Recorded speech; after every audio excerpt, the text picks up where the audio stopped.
What surprised me most was that I honestly hadn't thought in depth about like the theories and the research behind um, injury risk factors, if that makes sense. I hadn't thought about how much they led to preventative techniques. I think I just didn't make the connection. That sounds ridiculous, but this kind of like put that together for me. Um, I do I do use them already, but I think the model I could specifically use to like determine non-work related and possibly work related.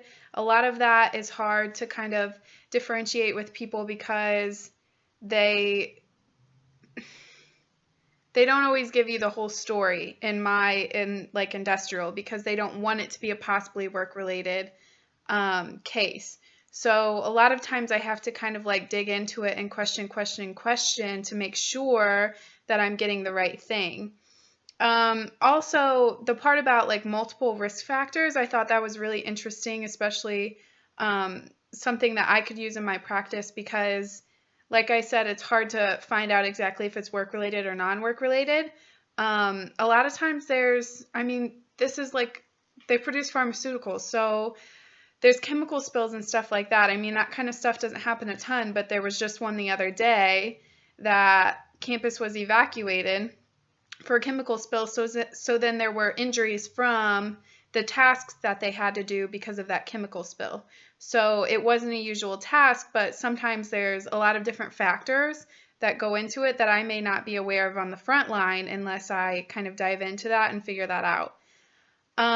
Determining internal and external risk factors I thought was interesting. At first, I was like, there's no way that that's possible for each person because there's 500 people plus on the campus employees that I interact with. But I've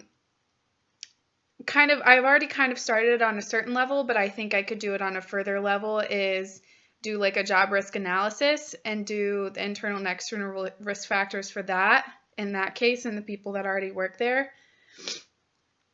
Um, to improve my clinical practice, I kind of have started this also, but it's something I definitely need to work more on. I'm trying to notice, I do a monthly report, and I'm trying to notice trends so I can identify like what jobs cause injuries, what jobs cause the most, what specific injuries are we seeing, so that I can go further into preventative. Okay, this is something that happens a lot out here, so let's figure out how to not let that happen.